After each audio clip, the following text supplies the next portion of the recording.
블라인드가 내려진 방에 조금 어두우니까 대충만 정리해도 방이 깔끔하게 보입니다. 전혀 문제가 없지요. 그러나 블라인드를 걷어내고 햇빛이 비치게 되면은요, 깔끔하게 보였던 그 방이 굉장히 지저분하다는 사실을 좀 발견하게 됩니다. 가구에 먼지, 벽에 얼룩, 그리고 지저분한 것들이 보이기 마련이라고 하는 것이죠. 그래서 이제 우리 집사람이 손님들 오면은요, 손님들에게 늘 하는 이야기가 있어요. 무슨 이야기냐면은요, 한 곳에 시선을 오래 집중하지 마세요. 눈 시선을 슬쩍슬쩍 지나가세요. 이렇게 꼭 우리 집사람이 이야기합니다. 이 먼지가 많아요. 그래서 이제 우리는 현민이하고 농담말로 우리는 폐병 안 걸리고 사는 건 아닙니다. 이렇게 이야기를 하는데, 여러분 이해를 해주세요.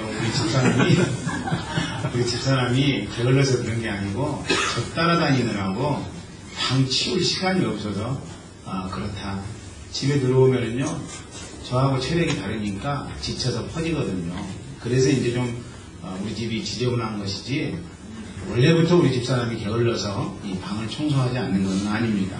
어쨌든 우리 집에 오는 우리 성도 여러분들, 한 곳에 시선을 집중하지 마세요. 마찬가지로 영적으로 밝아질 때 여러분 삶에서도 똑같은 일이 일어난다는 것입니다. 영적으로 어두웠을 때에는요, 자기가 좀 괜찮은 사람으로 이렇게 인식하기도 합니다. 난 이 정도면 좀 괜찮은 사람인 것 같아. 이런 자부심도 있을 수 있다는 것입니다. 그런데 성령님께서 말씀으로 우리의 어두운 영혼을 비추게 되면 어떻게 돼요? 죄에 대해서 민감하게 되더라는 것이죠. 과거에는 죄로 여기지 않았던 부분들에 대해서도 성령께서 우리에게 비추시면은요, 내가 하나님 앞에 잘못된 삶을 살고 있구나. 이게 바로 죄라고 하는 것이구나. 여러분, 인식하게 되더라는 것입니다. 자신이 알지 못했던 미묘하고 세련된 죄가 드러나기 시작합니다. 그러니까 과거에는 전혀 죄라고 인식하지 못했던 부분들에 대해서 죄라고 인식하기 시작한다는 것입니다. 그래서 성령의 비추심을 경험하게 되면은요, 사람들은 모두 다 변화의 필요성을 느끼는 거예요. 내가 이렇게 살아서는 안 되겠다.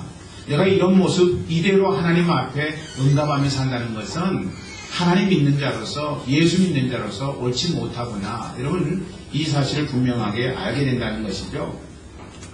변화되지 않는 자신의 모습이 안타까운 거예요. 내가 이러고도 예수 믿는 사람이나, 내가 이러고도 교회에서 신앙생활 한다고 그렇게 이야기할 수 있나? 여러분, 자기의 죄성이 드러나서 마음이 안타까운 거예요. 그것을 성경은 상한 심령이라고 이야기합니다. 우리 주님이 원하시는 것은요, 제사가 아니라 상한 심령이라고 성경이 이야기하고 있어요.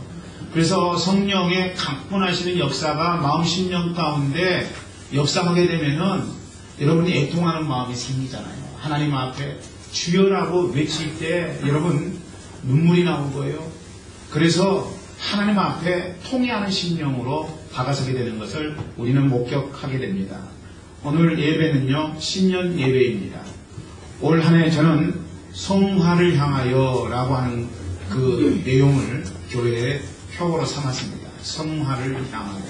성화를 향하여 이런 이야기를 하면은 그림을 살려면은, 성화를 살려면은 도깨비 시장 가야 되는데, 벼룩 시장 가야 되는데, 이렇게 생각할 사람이 있는데, 그 성화가 아니라, 여러분, 거룩할 성, 변화될 화에서 거룩함을 향해서 변화되어지는 것, 이것을 성화라고 이야기를 하죠. 우리 교회 모든 분들이 저는 날마다 변화를 경험하고 성화를 향해서 나아가는 한 해가 되기를 소망합니다. 외적으로 여러분의 인생이 복받고 잘되고 형통하는 것도 중요합니다. 여러분, 그렇게 되기를 원합니다. 그러나 우리의 생애에 있어서 우리가 성화된 삶을 살 수 있다면은 그런 하나님 보시기에 너무나도 아름답고 소중한 일이고, 그런 인생들을 향해서 하나님이 주시는 은혜와 위로부터 쏟아 부으시는 은총이 있다는 것이죠. 그래서 저는 올 한 해 여러분들 삶 가운데 여러분이 원하는 것마다 다 이루어지길 원하지만은 그러나 여러분이 빼놓지 아니하고 올 한 해 기도하고 하나님 이렇게 되게 해 주시옵소서라고 기도할 것은 여러분 모두가 다 성화된 삶을 살아가는 것, 저는 그것이라고 생각을 합니다. 그래야 여러분 모두가 다 하나님이 인정하시는 아름다운 삶이 되기를 주의 이름으로 간절히 축원합니다. 구원에는요, 세 가지 측면의 구원이 있습니다. 여러분 다 아시죠? 먼저는 칭의입니다. 칭의. 여러분 칭의는요, 의롭다고 칭해주고 얻는 구원을 이야기하는 거예요. 우리가 흔히 교회에서 구원받았니? 난 구원받았다라고 할 때는 이 칭의의 구원을 이야기하는 것입니다. 또 안 믿는 사람에게 당신 구원받았습니까? 라고 물어볼 때에도 이 칭의의 구원을 받았느냐? 이것을 물어보는 거예요. 칭의라고 하는 것은요, 의롭다고 칭해 주는 거예요. 그러니까 사실은 의롭다는 거예요, 의롭지 못하다는 거예요. 의롭지 못하다는 것입니다. 의롭지 못하는데 의롭다고 일컬어주는 거예요. 의롭다고 칭해 주는 것입니다. 여러분, 여러분이나 나나 의로운 구석이 아무데도 없어요. 한번 생각해 보세요. 여러분 의롭습니까? 의롭지 않아요. 제가 의롭습니까? 저도 의롭지 않아요. 하루에도 안 좋은 생각, 못된 생각, 나쁜 생각, 남을 정죄하고 비판하는 생각 얼마나 많이 하는지 몰라요. 시기하고 질투하고 내 스스로 여러분 감정에 얽매여서 여러분 사망의 음침한 골짜기를 빠지는 때가 한두 번이 아니라고 하는 것입니다. 그러니 우리가 우리 스스로 생각해봐도 우리는 온전하지 못하고요, 부족하고요. 여러분 의롭기는커녕 불의한 모습이 우리의 현실적인 모습이라고 하는 것입니다. 그래서 성경은 의인은 없나니 하나도 없다고 이야기하고 있는 거예요. 또 로마서 3장 23절에도 보니까 모든 사람이 죄를 범하였음에라고 이야기하고 있습니다. 그렇습니다. 모든 사람이 죄를 범했기 때문에 이 땅 위에 사는 인생치고 의로운 자는 한 사람도 있지 아니하다는 것입니다. 모두 다 죄인이에요. 죄인 되었던 우리의 결과는 뭐냐? 죽음이었고 그리고 심판이라고 하는 것입니다. 우리가 죄를 지었기 때문에 의롭지 못하기 때문에 하나님께서 우리를 심판하실 수밖에 없다는 것이죠. 그런데 감사하게도 예수님께서 이 땅에 오셨습니다. 그는 의인이십니다. 죄가 하나도 없는 의인이세요. 여러분 이 땅에 온 사람들 중에 예수님 제외하고 죄를 짓지 않는 사람은 아무도 없습니다. 예수님은 동정녀 마리아에게서 성령으로 잉태돼서 나셨기 때문에 그는 죄의 유전이 더 이상 없는 분이십니다. 남자의 씨를 통해서 이 땅에 태어나는 사람들은 모두 다 죄인으로 태어나서 죄를 짓지만은 우리 주 예수님은 유전성이 없기 때문에 의인으로 태어나셔서 의를 행하다가 하나님 앞에 의인으로서 인생을 마치셨다는 것입니다. 그러니까 예수님의 애는 의인이 이 땅 위에 하나도 존재하지 않는다는 것입니다.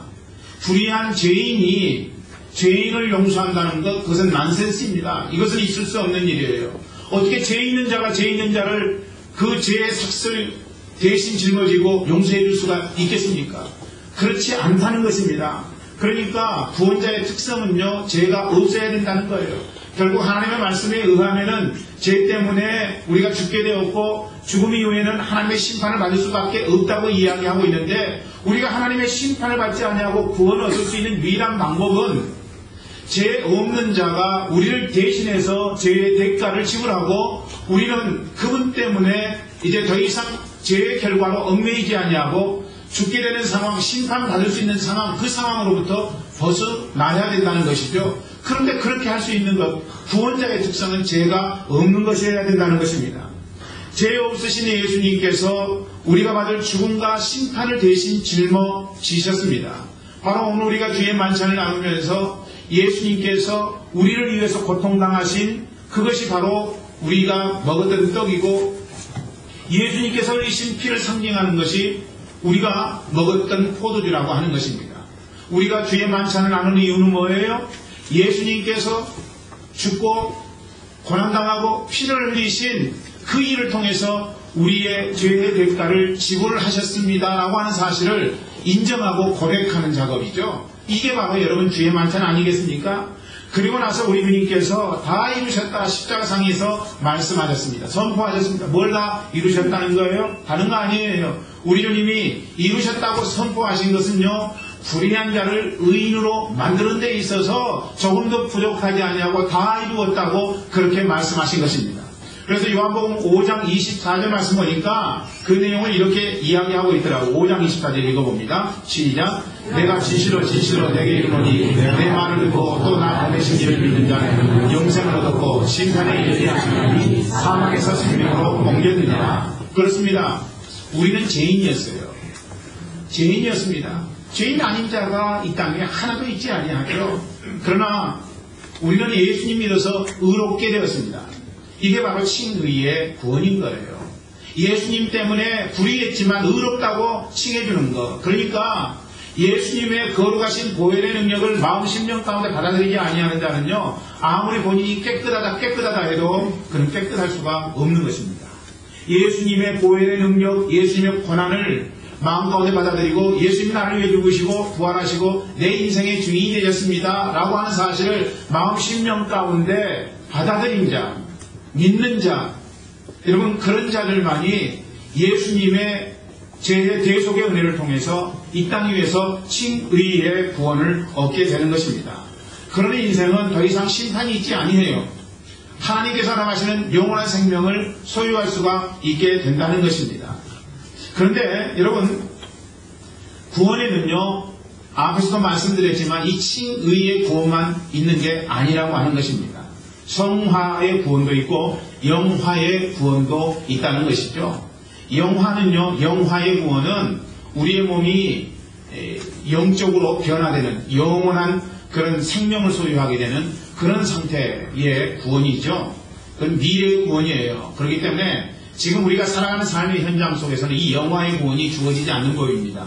언제 주어져요? 우리가 죽거나 예수님이 이 땅에 다시 재림하실 때 우리는 영원히 몸이 변화되어져서 하나님의 구원의 은총 속에 동참하게 되는 것이죠. 이 땅에서는 그렇기 때문에 살아가면서 더 이상 중요하지 않아요. 영화의 구원. 뿐만 아니라 예수 그리스도를 마음속에 구세주 주님으로 영접한 그리스도인들은 칭의의 구원도 더 이상 중요하지 않아요. 이미 구원받았는데요. 칭의의 구원이 우리에게 그 어떤 영향을 줄 수 있는 게 아니죠. 그러므로 여러분, 예수 믿는 자에게는요, 성화의 구원이 가장 중요합니다. 이미 우리는 천국 갈 티켓을 확보한 사람들이고, 그리고 우리는 하나님의 구원받은 백성이에요. 심판이 더 이상 우리에게 존재하지 않는다는 것이죠. 그렇기 때문에 그런 인생들에게는 매일매일의 삶이 거룩하게 되어져 가고, 그리고 거룩하게 되어져 간 그 몸이 천국으로 하나님 앞에 갔을 때 부끄럽지 않은 삶을 살도록 인도받는 것, 여러분, 이것이 바로 성화의 구원이라고 하는 것입니다. 오늘 본문에서 바울은 성화를 말하고 있어요. 1절에 그러므로를 주목하십시오. 그러므로는 앞의 내용을 받는 말씀입니다. 앞의 내용은 어떤 내용이에요? 앞의 내용은요, 믿음으로 의롭다함을 받은 내용에 대해서 기록하고 있습니다. 즉 칭의에 대해서 말씀하고 있는 거예요. 그러니까 여러분들이 이제 집에 가셔서 로마서 4장을 읽어보면 아브라함에 대한 이야기가 나오게 됩니다. 아브라함의 무엇에 대해서 이야기하고 있는고 하니 하나님이 아브라함을 당신의 백성으로 선택해 주셨어요. 의롭게 여겨 주셨다는 것입니다. 그런데 아브라함이 하나님 앞에 의롭게 됨을 입은 것이 할례시냐 무할례시냐, 바울이 그런 질문을 하게 되죠. 할례시냐 무할례시냐, 이게 무슨 말인고 여러분 생각할 수 있습니다. 할례 때 의롭게 된 것이냐, 아니면은 할례 받지 아니한 그때에 이미 의롭게 된 것이냐, 이 질문을 하고 있는 거예요. 여러분, 아브라함이 의롭게 된 것이 언제입니까? 할례를 받았을 때 의롭게 되었습니까? 아닙니다. 아브라함이 할례를 받은 것은요, 하나님의 선택하심을 받은 한참 후에 여러분 할례를 받게 되는 거예요. 본토 친척 아비 집에 있을 때 이미 그때 할례를 받지 않았던 백성이었는데 하나님께서 그를 택정하시고 아브라함을 의롭다고 인쳐 주셨다는 이야기입니다. 무슨 말입니까? 우리가 칭의의 구원을 받는 것은 우리의 행위로 되는 것이 아니에요. 지도서 3장 5절에 보니까 뭐라고 이야기하고 있어요? 우리를 구원하실 때 우리의 행한 바 의로운 행위로 말미암지 아니하시고 오직 그의 궁일하심을 조차 중생의 시선과 성령의 새롭게 하심으로 하셨다고 이야기하고 있습니다. 이게 무슨 말인고 하는 분이 있어서 그 말씀을 간략하게 이야기한다면은 인간의 힘이나 인간의 행위나 인간의 노력으로는 구원이 주어지지 않는다는 것이죠. 그러니까 할례 받은 그 어떤 행위를 통해서는 우리가 하나님 앞에 의롭게 되는 것이 아니라고 하는 거예요. 이스라엘 백성들이 착각하고 있는 것 중에 하나가 뭐냐면은 할례를 받으면 하나님의 백성이 되고 그래서 구원받을 수 있다 이렇게 착각하는 거예요. 내가 이 제사를 드리면은 하나님께서 나를 받으시고 이 제사 가운데 임재하셔서 큰 은총을 내려주실 것이다 라고 생각하는 것이 이스라엘 백성들의 착각이었다고 하는 것입니다. 그러니까 형식만 있었던 거예요. 마음은 없었어요. 마음은 존재하지 않습니다. 형식만 있었던 그 제사에 대해서 하나님이 뭐라고 말씀하세요? 내가 너희의 제사를 받지 아니하리라. 형식만 있는 거 하나님이 기뻐하시지 않아요. 마음으로 하나님 앞에 신령과 진정으로 드릴 예배를 하나님 기뻐하시는 거죠. 여러분, 아브라함의 경우를 통해서 아브라함이 선택받은 것, 그것은 무할례시에 선택받은 것이다. 하나님의 은혜로 되어진 것이라는 이야기를 바울이 이야기하고 있는 거죠. 여러분, 우리가 구원받는 칭의의 은총은요, 우리의 행위로 되지 않습니다. 하나님이 우리에게 은혜를 허락해 주시고 우리는 그 은혜를 받아들이는 것을 통해서 가능해요. 어떤 사람들은 내가 믿는 행위를 하지 않았느냐, 내가 선택하지 않았느냐. 아니요, 성경은 우리에게 말씀하실 때 하나님 먼저 우리를 선택하셨다고 이야기하고 있습니다. 우리가 한 것이라고는요, 하나님이 베풀어 주신 그 구원의 은혜에 대해서 내가 믿겠다 안 믿겠다 이 결정도 아니에요. 그냥 하나님이 해주신 것에 대해서 내가 마음 가운데 받아들인 거예요. 여러분, 행위가 아닙니다. 행위로 구원받을 수 있는 것은 아니죠. 지금 여러분, 바울은 4장에서 그런 이야기를 계속하고 있는 거예요. 로마 교회 성도들에게 주시는 메시지였어요. 그리고 나서 그러므로 하면서 5장으로 접어듭니다. 이렇게 예수 그리스도의 거룩하신 보혈의 능력을 마음 가운데 받아들이고 하나님의 은총으로 말미암아 제3 곧 거룩하게 되는 은총을 입은 자들은 이런 의미입니다. 그러므로 다음에 여러분 어떤 내용의 말씀이 있습니까? 저는요, 믿음으로 의롭게 된 자의 특성을 3가지로 여러분에게 말씀드리기를 원합니다. 여러분, 오늘 말씀드리는 이 3가지를 여러분 마음 심령 가운데 받아들이고요, 그렇게 쭉 여러분 살기 위해서 노력하면은 올 연말에 하나님 앞에 너무나도 아름답게 성화된 삶을 살게 되었습니다. 주님 감사합니다. 이 고백할 수 있을 거예요. 여러분, 성화가 우리의 목표가 되어야 돼요. 예수 그리스도를 닮아가는 삶의 과정이 우리의 목표가 되어야 된다는 것이죠. 저는 여러분들이 올 연말에 너무나도 아름답게 변화되고 성화되어서 여러분들의 얼굴에, 여러분 이런 거 있잖아요. 이런 거. 그 성화에 보면 이런 거. 이런 은총이 여러분들에게 있기를 주의 이름으로 간절히 축원합니다. 그래서 이제 3가지를 말씀드리는데요. 믿음으로 의롭게 된 자, 즉 칭의의 구원을 얻은 자는 어떻게 인생을 살아야 되느냐. 첫째, 매 순간 하나님과 더불어 화평을 누리라는 것입니다. 1절 말씀 같이 읽어보죠. 1절 말씀 시작. 그러므로 우리가 믿음으로 의롭다 하심을 얻었은즉 우리로 예수 그리스도로 말미암아 하나님과 더불어 화평을 누리자. 여기서 화평이라고 하는 것은요, 전에는 적대관계에 있었는데 화목을 누리게 되었음을 의미합니다. 누구와의 적대관계예요?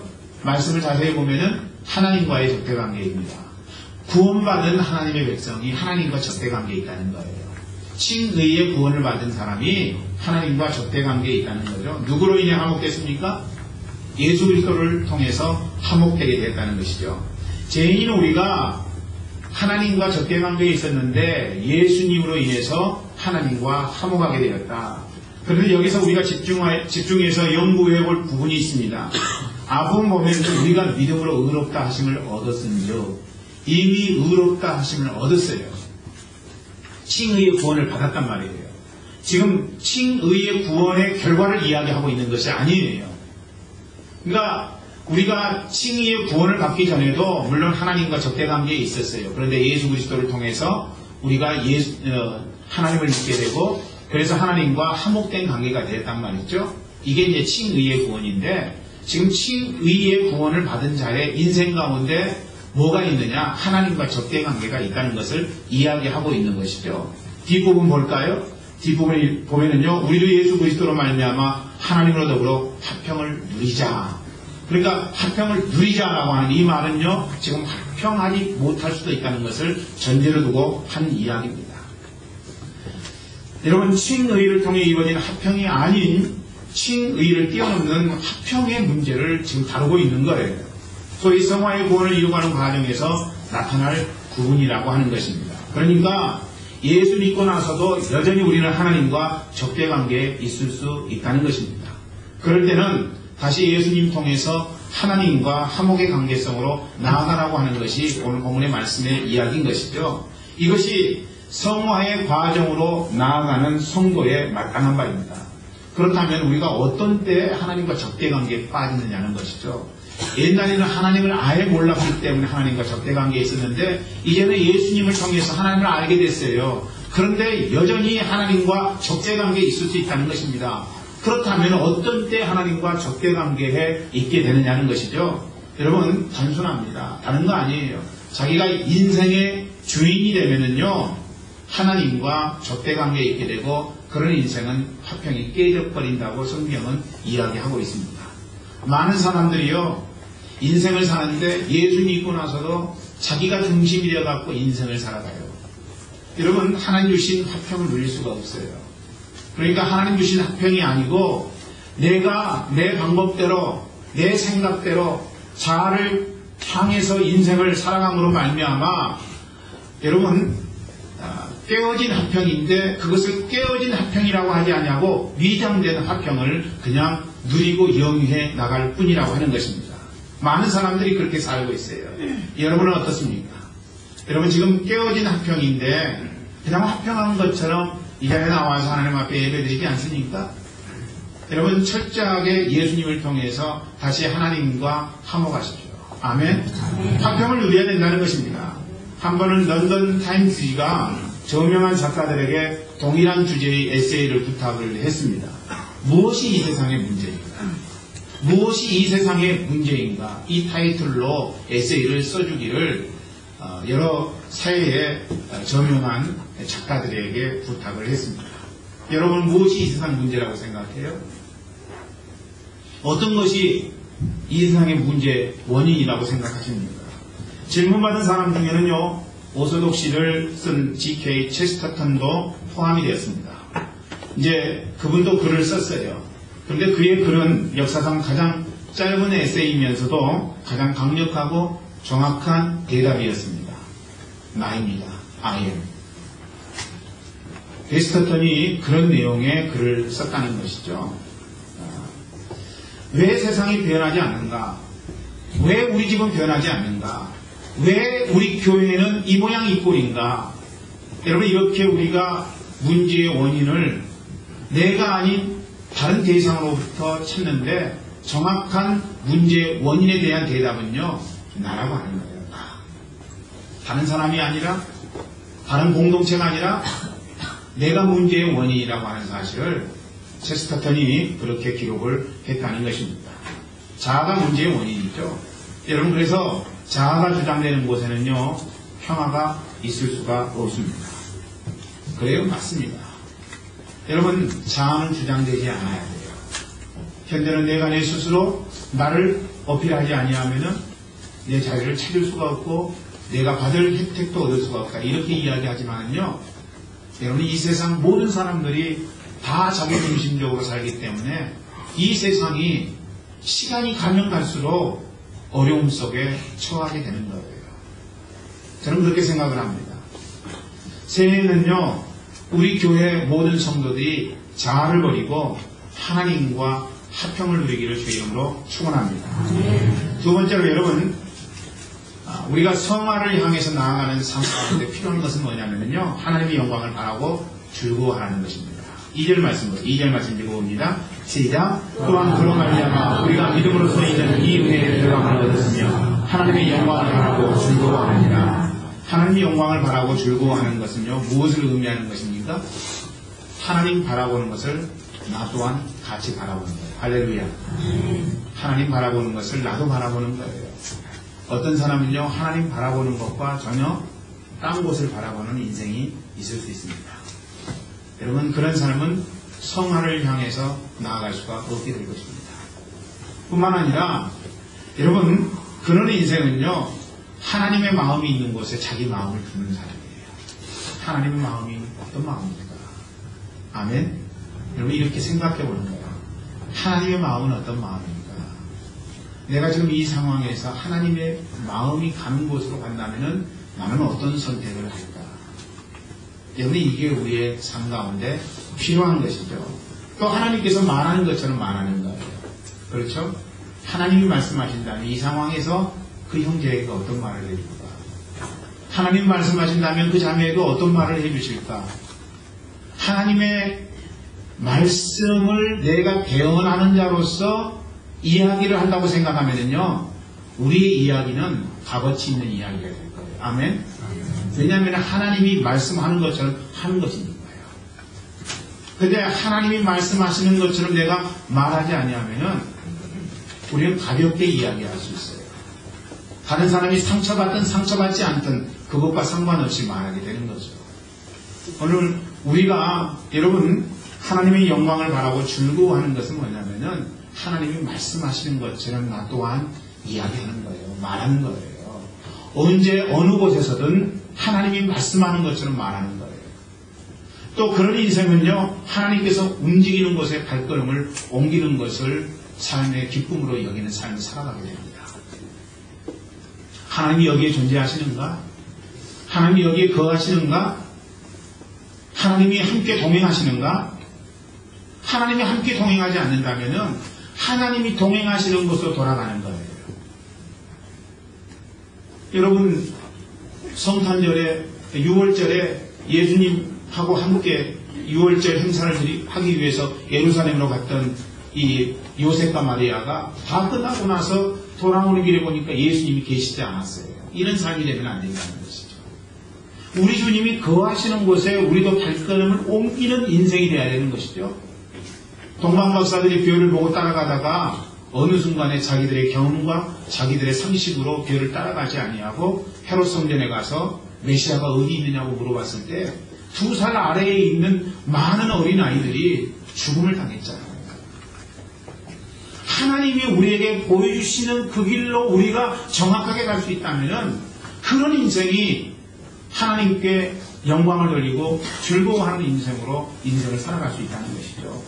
여기서의 영광은요, 로마서 3장 23절이 이미 말씀하고 있는 거예요. 모든 사람이 죄를 범하였으니 하나님의 영광에 이르지 못하래요.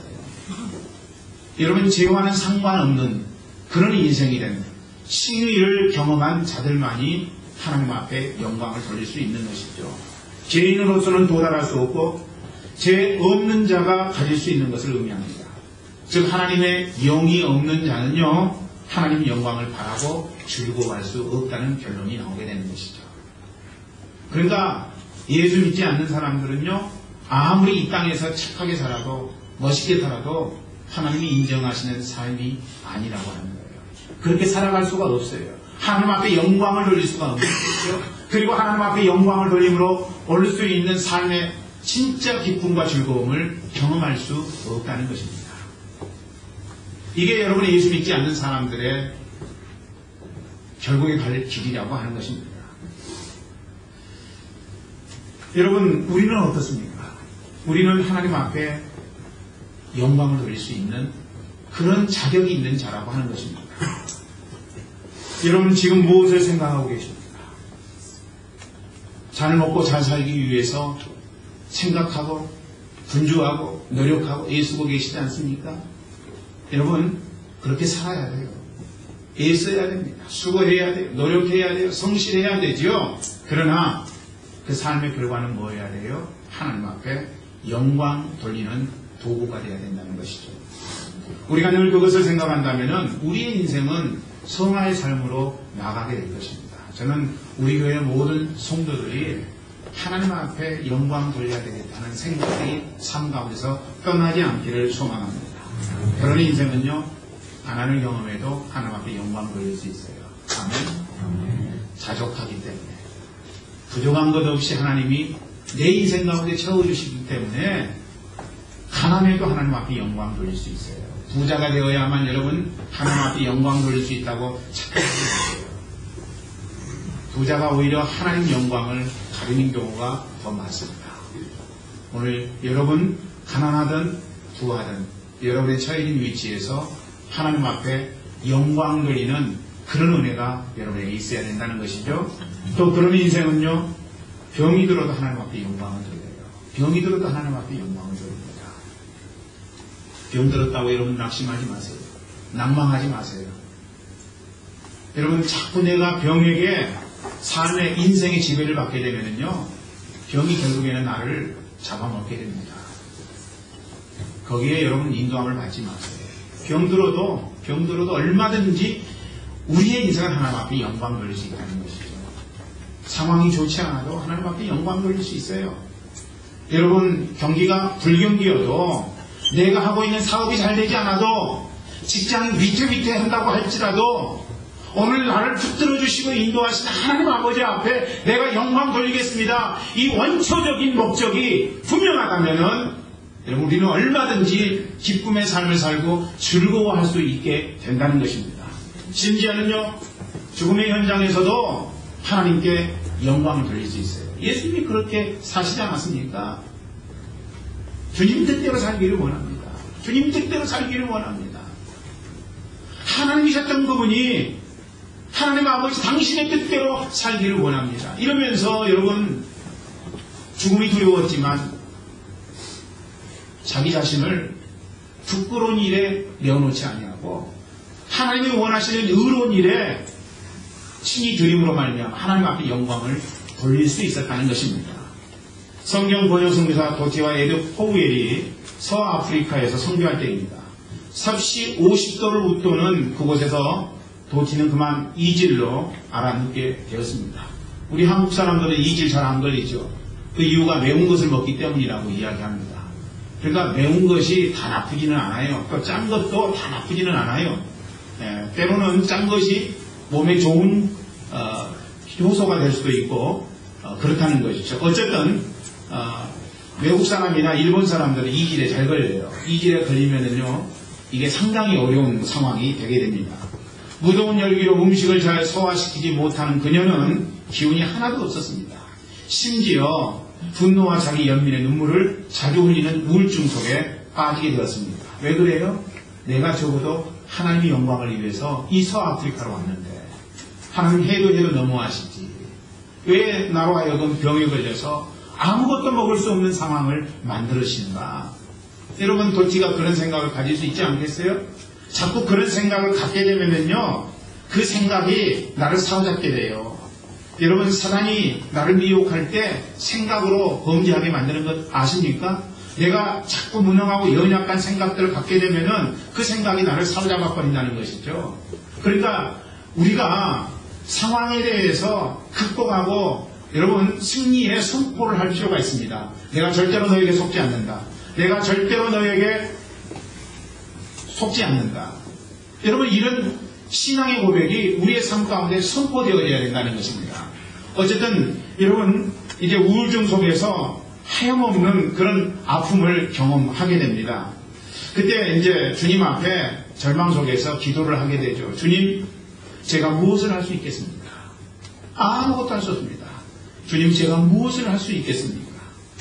그때 주님이 주신 대답이요, 뭐냐면은 이 도티 선교사님에게 하신 말씀이 그냥 그렇게 기도하는 도티의 인생 가운데 하나님 즉각적으로 개입하셔서 낫게 하셔야 되는데, 여러분 하나님께서 그냥 아픈 대로 지내라 이렇게 막 마음의 감동을 주셨단 말이에요. 하나님을 위해 선교사역을 감당하다가 병에 걸렸는데 그냥 아프라고 하시는 주님의 말씀이 문제에 서운했습니다. 하지만 도티는 하나님의 말씀을 마음 가운데 받아들이기로 작정합니다. 한편 마을 주장은요, 도티가 계속해서 음식을 먹지 못하게 되니까 염려합니다. 정령 숭배자였는데 뭐 어쨌든 자기 마을에 살고 있는 이 선교사가 아파서 먹지 못한다고 하니까 마음이 걱정이 되고 염려가 되는 것입니다. 그래서 근처 교회에 그리스도인 2명을 그곳으로 자기 마을로 오도록 해서 하나님 앞에 그녀를 위해서 간절하게 기도해 달라고 그런 부탁을 요청하게 됩니다. 그리스도인들의 기도로 그녀가 회복이 되었어요. 마침내. 추장의 마음이 그 상황을 이렇게 보면서 마음이 열려버립니다.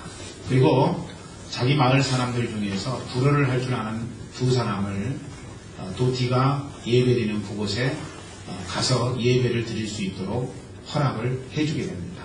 그 두 명 중에 한 명이 이 말씀을 듣는 순간에 예수님을 받아들이게 되고 그리고 예수님을 구세주와 주님으로 영접하게 되었다는 것입니다. 여러분 그렇습니다. 어떤 상황 속에서 우리가 하나님 영광을 드러내는 일에 쓰임받아야 돼요. 심지어는 정말로 이런 거 경험하고 싶지 않은데 내가 경험하고 있다. 그것을 통해서 우리는 얼마든지 하나님 앞에 영광을 돌릴 수 있다는 것입니다. 뿐만 아니라 저는 여러분들이 하나님 앞에 영광을 돌리고 그리고 즐거움으로 여러분의 인생이 나가게 되기를 간절히 소망합니다. 그래서 새해에는요 하나님 앞에 영광 돌리는 삶, 그래서 여러분의 인생이 즐거운 인생이 되기를 간절히 소망합니다. 세 번째로는요 환난 중에도 즐거워하라는 거예요. 3절 4절 말씀 읽어보죠. 시작.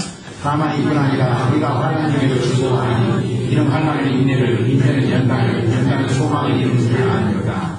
공동번역본에 보니까 환난을 고통으로 번역하고 있습니다. 여러분 어떻게 환난 중에 즐거워합니까? 즐거워할 수 없습니다. 즐거운 일이 있어야지 즐거워하지 고통 가운데서 즐거워한다는 것은 말이 안 되는 이야기입니다. 사디즘입니까? 여러분 고통 속에서 쾌감을 느끼게 해요? 아닙니다. 그게 아니죠. 왜 즐거워하라고 이야기합니까? 환난을 당할 때 즐거워하라. 고통을 당할 때 즐거워하라. 그 이유는요. 환난은 인내는 연단을 만들어냄을 알기 때문에 그렇습니다. 여러분 우리가 환난을 당할 때 고통을 당할 때 하나님 앞에 기도하면서 우리는 인내하게 되죠. 인내하게 돼요. 오늘의 기도를 통해서 어려운 일들을 인내하고 하나님의 소망을 바라볼 수 있는 은혜를 허락해달라고 하나님 앞에 기도했잖아요. 우리의 인생 가운데 때때로 여러분 측량할 수 없었던 고통의 문제가 다가올 수 있다는 것이죠. 그때 우리는 하나님 앞에 기도하면서 인내해야 된다는 거예요. 힘든 부분, 어려운 부분, 그걸 인내해야 된다는 것이죠. 근데 우리가 우리에게 다가오는 고통을 인내하게 되면은요, 참게 되면은요, 우리가 연단되게 되어 있어요. 연단된다는 건 뭐예요? 내성이 생긴다는 것 아니겠습니까? 어려운 일들이 닥칠 때 우리가 인내하면요, 내성이 생겨요. 그래서 우리에게 다가오는 어떤 어려움들을요, 어려움이라고 여기지 않게 된다는 것이죠. 능히 극복할 수 있는 힘이 우리에게 공급되어진다는 거예요. 그러니까 여러분 고통이 다가오면은 야 큰일 났다 이렇게 생각하지 말라는 거예요. 고통이 다가오면은 야 이 문제를 내가 어떻게 풀어나가나 여러분 이런 생각 갖지 말라는 거예요. 고통이 다가오면 어떻게 해요? 고통이 다가오면은요 여러분 인내하라는 거예요. 하나님 앞에 기도하면서 인내하라는 거예요. 그렇게 인내하면은요 내성이 생겨서 연단이 되게 된다는 것이죠. 더 이상 큰 문제가 다가와도 우리는 그것을 능히 극복할 수가 있게 된다는 거예요. 뿐만 아니라 여러분 우리가 연단받게 되면은요 소망이 생기게 된다는 것입니다. 우리의 삶 가운데 오늘 본문의 말씀이 그것을 우리에게 이야기해 주고 있는 거 아니에요? 그러니까 고통 이것은 이꼴은 뭐라고요? 소망이라고 하는 거예요. 그러니까 여러분이 고통을 당하게 될 때 여러분이 생각하셔야 될 것은 뭐냐면은 하나님이 무슨 은혜를 주실 것인가 소망을 가지라는 거예요. 고통 속에서 괴로워하고 낙심하고 좌절하고 내 인생은 왜 이렇게 될 수밖에 없는가 이런 여러분 푸념을 늘어놓는 인생이 아니라 고통이 딱 다가오면은 여러분이 선택해야 될 것은 뭐냐면은 소망이다. 할렐루야. 소망이다. 하나님이 나의 인생 가운데 소망을 주실 것이다. 은혜를 주실 것이다. 라고 하는 그런 기쁜 마음을 우리가 가지라는 이야기입니다. 저는 그래서 여러분이 고통당하게 될 때 어떻게 하라고요? 즐거워하라는 것입니다. 왜냐하면 하나님이 우리로 하여금 소망이 있는 삶이 되도록 하실 것이기 때문에 그렇다는 것이죠. 이 소망이 환난 중에도 여러분을 즐거워하는 삶을 살게 만든다는 거예요. 바라기는 새해에는 여러분 모두 다 고통이 혹 여러분의 인생 가운데 다가오면요 그 고통 속에서도 소망을 기대하며 즐거워하는 멋있는 신앙이 되기를 주의 이름으로 축원합니다. 오늘 말씀을 발견했어요. 여러분은 하나님과 합평하기를 원하십니까? 하나님과 합평하셔야 됩니다. 여러분은 하나님의 영광을 바라고 즐거워하십니까? 어떤 상황 속에서도 하나님 앞에 영광 돌리겠다 그러면서 여러분 즐거워하시느냐는 이야기입니다. 세 번째로 여러분은 환난 중에도 즐거워할 수 있겠습니까? 여러분의 인생 가운데 예기치 않았던 일들이 발생한다면 어떻게 하시겠습니까? 그때 여러분이 하실 수 있는 일은요, 고통은 하나님의 소망을 불러일으키기에 조금 더 부족하지 않는 것이다. 이 마음, 이 고백이 있기를 소망합니다. 여러분 모두 다 올 한 해에는요, 이렇게 살아감으로 인해서 연말에 한 해를 계산할 때에 여러분이 너무나도 많이 변하고 너무나도 성화된 인생으로 하나님 앞에 응답한 삶이었기를 주의 이름으로 간절히 축원합니다. 기도하겠습니다. 지금은 우리 예수 그리스도의 놀라우신 은혜와 아버지 하나님의 크신 사랑하심과 성령의 감화 내려 충만하십니다. 오늘 하나님 앞에 예배를 드리면서 성화를 향하여 나아가기를 원합니다. 하나님, 저의 인생을 붙들어 주시옵소서. 하나님, 간절히 기도하옵기는 주의 뜻대로 살기를 원합니다. 하나님과 합평하게 하시고 뿐만 아니라 하나님 앞에 영광 돌릴 수 있는 삶을 살게 하시며 환난을 오히려 기쁜 삶으로 인도할 수 있는 그런 능력을 저에게 허락하여 주셔서 올 한 해 성화된 삶을 통해 인격이 변화되게 하시고 삶이 변화되게 해 주시옵소서. 가정도 변화되게 하시고 살아가는 삶의 현장도 주 안에서 복을 누릴 수 있는 현장이 될 수 있도록 인도해 주시옵소서. 이렇게 고백하며 주님 앞에 응답한 주의 귀한 백성들 머리 위에, 가정 이외, 학업 가운데, 사업 가운데, 직장생활 가운데 하는 모든 일들 가운데 지금부터 영원토록 함께 하시기를 간절히 축원하옵나이다. 아멘.